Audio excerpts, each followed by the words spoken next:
जो है ना मांसाहारी है। 20% प्रजा भारत में ऐसी है जो दररोज मांस खाती है, सुबह शाम सुबह शाम। तो ये जो मांसाहारी प्रजा है इसको गाय का मांस भी लगता है, मछली का भी, बैल का, बछड़े बछड़ी, मुर्गा मुर्गी, सब तरह का मांस वो खाते हैं। तो कत्ल होने के बाद जो मांस उत्पन्न हुआ वो तो मांसाहारी लोगों के काम आया। और एक और काम होता है कि ये जो मांस होता है इसमें से तेल निकलता है, और उस तेल को अंग्रेजी भाषा में टैलो कहते हैं। तेल हिंदी में कहते हैं, टैलो कहते हैं अंग्रेजी में। गाय के मांस का जो तेल है बीफ टैलो है वो। ऐसे ही मछली के मांस का, भैंस के मांस का, डूकर के मांस का वो पोर्क टैलो है। तो ये जो तेल निकालते हैं वो तेल का सबसे जास्ती वापर होता है, सबसे जास्ती उपयोग होता है क्रीम बनाने में। हमारे आजकल के पढ़े लिखे लोग घर घर में जो चेहरे में लगाने वाला क्रीम वापरते हैं ना, फेयर एंड लवली, क्लियर सिल, क्लियर टोन, इरेस्मे, इमामी, पॉन्ड्स आदि आदि, ये ज्यादातर क्रीम में मांस से निकाला हुआ तेल वापर। इन सब कत्ल खानों में मांस और मांस के साथ तेल, ये दोनों अलग अलग निकलता है। तेल का उपयोग क्रीम बनाने में, कॉस्मेटिक्स में होता है, मांस खाने में जाता है। फिर जो खून निकलता है उस खून का भी भरपूर उपयोग होता है औषधि बनाने में। गाय के शरीर से निकला हुआ खून, मछली के शरीर से निकला हुआ खून, बैल बछड़ा बछड़ी के शरीर से निकला हुआ खून, उससे एक दवा बनती है और वो दवा बाजार में भरपूर बिकती है। उसका नाम है डेक्सोरेंज। ये औषधि को सभी डॉक्टर लिखते हैं क्योंकि ये औषधि लिखने में कमीशन बहुत मिलता है डॉक्टर को। तो डॉक्टर कमीशन के लालच में ये औषधि लिखते हैं, और ये औषधि का उपयोग जास्ती से जास्ती उन महिलाओं को किया जाता है जो गर्भावस्था में होती है। गर्भावस्था में जो माताएं हैं, महिलाएं हैं, उनको रक्त की कमी अक्सर होती है। तो रक्त की कमी दूर करने के लिए पशुओं के रक्त से बनी हुई दवा, वही सबसे ज्यादा डॉक्टर उन्हें देते हैं। तो रक्त का ये उपयोग होता है। और एक और उपयोग है रक्त का कि ये जो पशुओं का रक्त है इससे बहुत बड़े पैमाने पर लिपस्टिक बनती है, वो जो कोट पे लगाते हैं, बहुत लिपस्टिक बनाने में इसको वापर करते हैं। फिर इसी रक्त से चाय बनाने वाली कंपनियां भी अपने चाय में इस रक्त का उपयोग करते हैं। क्या होता है कि ये जो चाय होती है ना वो तो पौधे से आती है। चाय का पौधा इतना ही बड़ा होता है जितना गेहूं का पौधा होता है। तो उसमें पत्तियां होती हैं, तो पत्तियों को तोड़ा जाता है, उसको सुखाते हैं। तो पत्तियों को सुखा के पैकेट में बंद करके परदेश में बेचा जाता है। और पत्तियों के नीचे का जो छोटा छोटा टूट कर गिरता है डंठल जो होता है, आखिरी हिस्सा, उसको सुखा के डिब्बे में बंद करके भारत में बेचा जाता है। लेकिन ये जो पत्तियों के अंत का छोटा सा हिस्सा है, ये चाय नहीं है। चाय तो वो पत्ती है। तो फिर क्या करते हैं, चाय जैसा उसको बनाते हैं।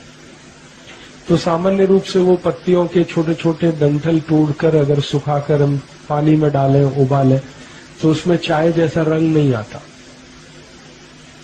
तो फिर ये कंपनियां क्या करती हैं कि ये जानवरों के शरीर से निकला हुआ जो खून है, इस खून को उसमें मिला के सुखा के फिर डिब्बे में बंद करके बेचते हैं उसे।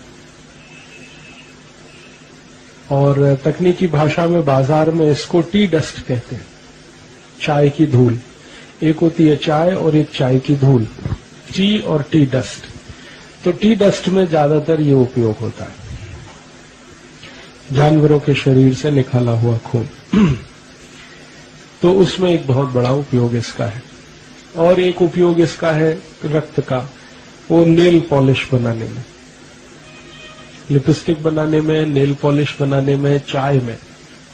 3 उद्योगों में इसका सबसे जास्ती उपयोग होता है रक्त का।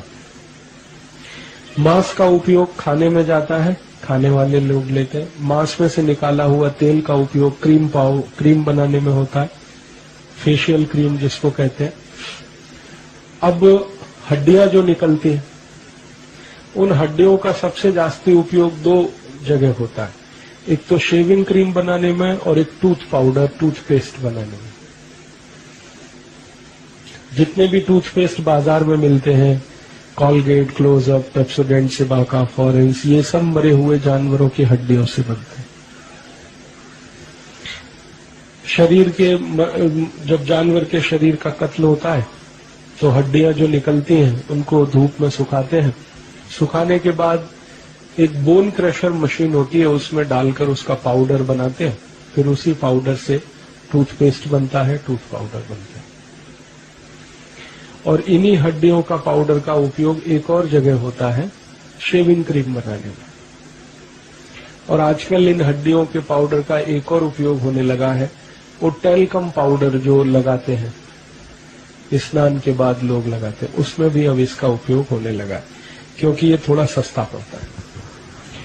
वैसे तो टेल्कम पाउडर पत्थर से बनता है, पत्थर को पीस के जो पाउडर निकलता है उससे टेल्कम पाउडर बनता है वैसे।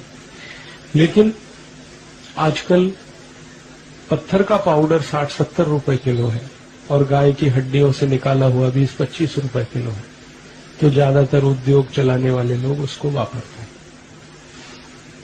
अब गाय के शरीर के ऊपर का जो चमड़ी होती है, स्किन जो है, वो सबसे ज्यादा उपयोग होती है क्रिकेट का बॉल बनाने में। क्रिकेट वो होता है ना, क्रिकेट खेल, उसमें एक बॉल होती है लाल रंग की, अभी सफेद रंग की भी आने लगी। तो ये जो क्रिकेट की बॉल है, ये गाय की चर्बी के माने गाय की चमड़ी से ही बनती है। और गाय के जो छोटे बछड़े होते हैं, बछड़े बछिया, उसकी चमड़ी का सबसे ज्यादा उपयोग होता है बॉल बनाने में। दूसरी एक होती है फुटबॉल। क्रिकेट बॉल तो छोटी है, फुटबॉल तो बड़ी है। तो फुटबॉल बनाने में भी यही चमड़े का उपयोग होता है, गाय का चमड़ा, भैंस का, उनके शरीर का जो चर्बी है, चर्म है, उसका उपयोग होता है। आजकल और एक उद्योग में इसका बहुत उपयोग होता है, जूते चप्पल बनाने में। अगर आप बाजार से कोई ऐसा जूता चप्पल खरीदते हैं जो चर्म का है, चमड़े का है, लेदर का है और बहुत सॉफ्ट है, मुलायम है, तो वो 100% गाय की चर्म का होता है। सॉफ्ट है, अगर मुलायम है तो गाय का चर्म है, और अगर थोड़ा हार्ड है, कड़क है, तो मशी का है, भैंस का है। जास्ती हार्ड और जास्ती कड़क है तो ऊंट का होता है, घोड़े का, ऊंट का बहुत कड़क होता है। तो एक बहुत बड़ा उपयोग ये चमड़ा, जूते, चप्पल इसमें बनाने। पर्स बनाने में बहुत इसका उपयोग होता है। बेल्ट बनाने में इसका बहुत उपयोग होता है। जो लोग अक्सर बेल्ट बांधते हैं पैंट में, पर्स रखते हैं, उसमें भी इसका उपयोग होता है। बड़े पैमाने पर इसका उपयोग होता है। और अभी इससे और भी कई वस्तुएं बनाना शुरू किया है। सजावट की बहुत सारी वस्तुएं जो घरों में रखी जाती हैं, शो पीस के नाम पर जिनको इस्तेमाल किया जाता है, वो भी बहुत कुछ गाय के चर्म से, मशी के चर्म से, बैल आदि आदि के चर्म से बनते हैं। तो गाय और गाय जैसे जानवरों का जब कत्ल होता है तो 5 वस्तुएं निकलती हैं। एक तो मांस निकला, मांस खाने में गया। दूसरा, मांस में से तेल निकला, तेल का कॉस्मेटिक्स में इस्तेमाल हुआ। फिर खून निकला, खून का इस्तेमाल 3 जगह मैंने आपसे कहा, चाय में और दवा बनाने में और लिपस्टिक और नेल पॉलिश बनाने में। हड्डियां निकली, हड्डियों का उपयोग टूथ पाउडर, टूथपेस्ट और शेविंग क्रीम, इसमें बहुत ज्यादा, और टेल्कम पाउडर। तो ये जो भी शरीर में से निकले हुए अंग हैं, इन सबका भरपूर उपयोग है और इसका बहुत बड़ा बाजार है इस देश में। प्रतिवर्ष मैंने आपसे कहा 36,000 कत्ल खाने हैं और करीब 4.5 कोटि गाय, बैल, मशी बछड़ा बछिया सभी मिलाकर उनका कत्ल होता है और उसका प्रतिवर्ष जितना मांस उत्पन्न होता है वो बिकता है, जितना चर्म निकलता है वो बिकता है, खून निकलता है वो बिकता है। अलग अलग जगह पर इन सब का उपयोग होता है। अभी गाय के शरीर के अंदर के कुछ अंग हैं, उनका भी बहुत उपयोग होता है। जैसे गाय के शरीर में एक बड़ी आंत होती है, हमारे शरीर में जैसे बड़ी आंत है वैसे गाय में भी होती है। तो गाय के शरीर को जब काटते हैं तो बड़ी आंत उसमें से अलग निकालते हैं और उस बड़ी आंत को पीसकर चटनी बनाकर एक केमिकल निकालते हैं, उसका नाम है जिलेटिन। और वो जिलेटिन बहुत ज्यादा उपयोग होता है आइसक्रीम बनाने में। वही जिलेटिन का बहुत अधिक उपयोग होता है चॉकलेट बनाने में, टॉफी बनाने में। टॉफी, चॉकलेट, आइसक्रीम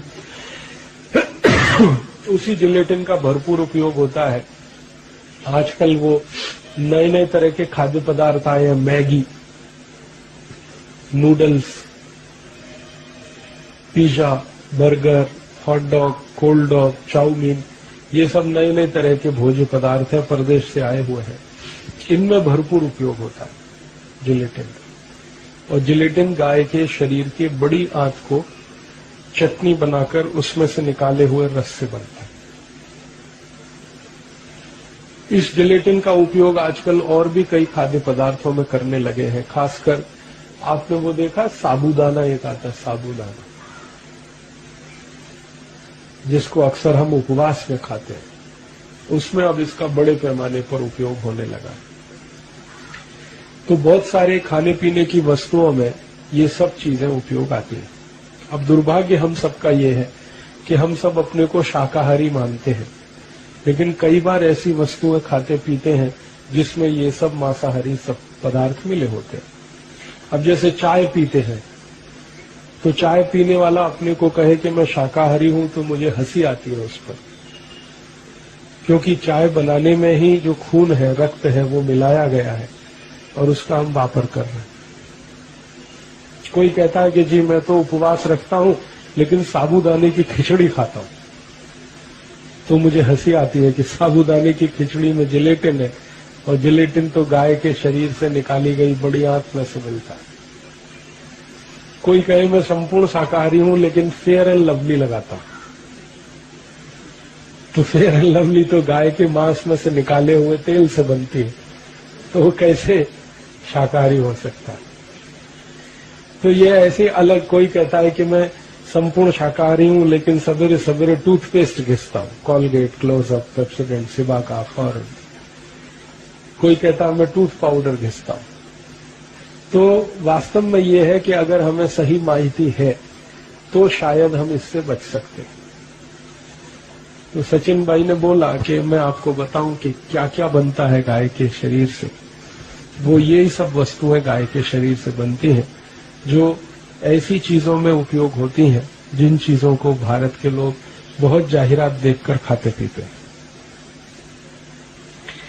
तो आपके मन में एक प्रश्न आता है कि इससे बचने के लिए क्या करना, बहुत लोग कहते हैं। तो उसका एक सरल माहिती मैं आपको देता हूं। जो वस्तु का जाहिरात टीवी में आया वो नहीं लेना, तो आप बच जाएंगे। जो वस्तु का टीवी में बहुत जाहिरात आता है वो वस्तु कभी नहीं लेना, तो आप इससे बच पाएंगे। जैसे चॉकलेट का बहुत जाहिरात आता है, कैडबरीज, नेस्ले आदि आदि, वो नहीं लेना। ऐसे ही क्रीम पाउडर का बहुत जाहिरात आता है, लैक्मे, इरेस्मे, Emami, Pond's, Fair and Lovely, वो नहीं लेना। चाय कॉफी का बहुत जाहिरात आता है, वो नहीं लेना। जिन वस्तुओं का जाहिरात जास्ती है समझ लो उसमें कुछ न कुछ गड़बड़ी है, उसमें बहुत बड़ा धोखा, क्योंकि जाहिरात उसी वस्तु का होता है जिसमें धोखा होता है। और जो वस्तु संपूर्ण निरापद होती है और शरीर के लिए बहुत अच्छी होती है, उपयोगी होती है, प्रकृति से आती है, उसका जाहिरात कभी नहीं होता। जैसे टीवी चैनल पर आप बार बार देखते हैं पेप्सी, कोक, थम्स अप का जाहिरात तो होता है, लेकिन ऊस के रस का जाहिरात होता है। नारियल पानी का, नींबू शिकंजी, दही का ताक, गाय का दूध, उसका जाहिरात नहीं होता, लेकिन पेप्सी कोक का भरपूर होता है। तो पेप्सी कोक में भयंकर धोखा है, इसलिए जाहिरात होता है। उसके रस में कोई धोखा नहीं है, नारियल पानी में कोई धोखा नहीं, इसलिए उसका जाहिरात नहीं। गाय के दूध का जाहिरात टीवी में नहीं आता, लेकिन डालडा, वनस्पति घी, इसका भरपूर जाहिरात टीवी में आता, क्योंकि उसमें धोखा है। तो जो वस्तुओं का जाहिरात टीवी में बहुत जास्ती हो, वो नहीं लेना, तो आप इससे बच सकते हैं। और यही माहिती आप दूसरों को देंगे तो उनको भी बचा सकते हैं।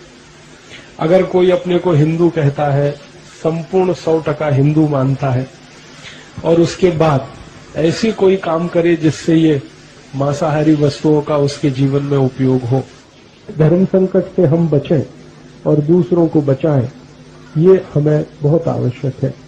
और इसका हम अपने जीवन में हमेशा ख्याल रखें, ध्यान रखें, तो ये हमें समझ में आएगा। इतना ही मुझे आपसे कहना था। आपने बड़े ध्यान और शांति से सुना, मैं आपका आभारी हूं।